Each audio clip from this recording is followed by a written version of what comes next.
So what do you think is a good, just roughly a good follow-up system? I mean, like how many times should they follow up? How long? What's the expectation? What should they be thinking?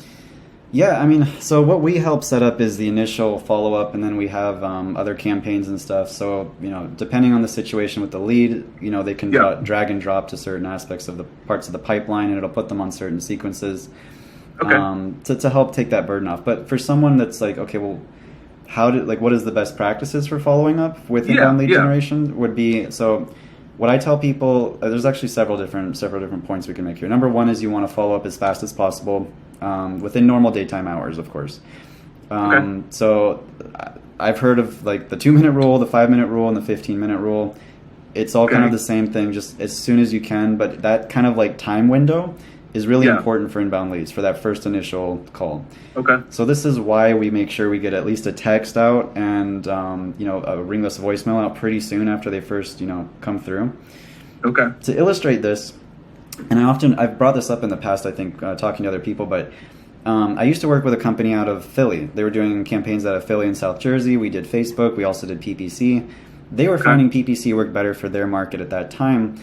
But this was a larger company, larger operations. So they had acquisitions people for the daytime, and they had acquisitions team members for the night, like the nighttime hours. So if if a PPC lead came through at 2:30 in the morning, they would call right there. They'd call them 2 minutes later. I'm not even joking. Wow. They'd be on the phone with them 2 minutes later. And the reason they do that is because that lead, in that moment, their mind's on their problem. They're looking for help. And they most likely might have put their information into a couple other websites, not just theirs, right? They may be looking for multiple offers. So by getting on the phone with them right then and there when their attention is on what they're doing, it's easier to make that initial first contact. And number two, they're establishing that relationship before anybody else does. So and they probably weren't expecting that call either. I mean, so they got them. You know what I mean? Probably got not. their full attention. Yeah, but anyway, yes. I don't tell my clients or other people necessarily to do this. That's just what they do, right? Whatever you do, make sure it's legal, right? But there's a reason that was effective for them. So fast follow up, but then long term follow up, right? A lot of I hear this all the time when I talk to wholesalers or investors on the phone.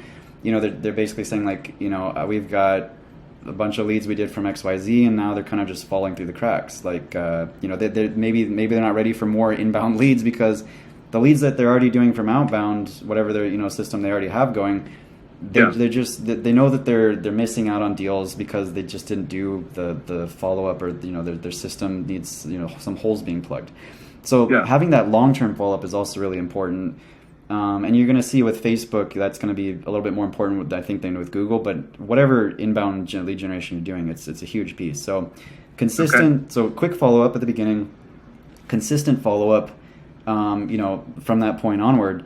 I like to say, call every day for the first 10 days if you can, right? If you have the team members to do that, call at different times during the day. Not everyone's going to answer the phone. Like they might have been putting their information in, and then they got to, they're at work or who knows. Like, call, and maybe if they don't pick up, don't leave your message on the first call. Like, call maybe a second time, then leave your message, because sometimes people will assume it's spam right off the bat.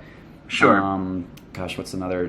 One other thing I like to tell people is basically, imagine if you put your information in to opt into something, and you start receiving, email, text, calls, whatever. Imagine what would be annoying to you, and now double that. That's basically what you want to be doing for inbound lead generation. That's another good. It is a good illustration. Yeah, it does seem like maybe that's a bit excessive, but really I think it's effective. Like I used to I've helped. I was working with a lady down in Texas. She's a social media manager on a wholesaling team down there. And they basically said that their first week, when they get a lead come in, they call it Hell Week.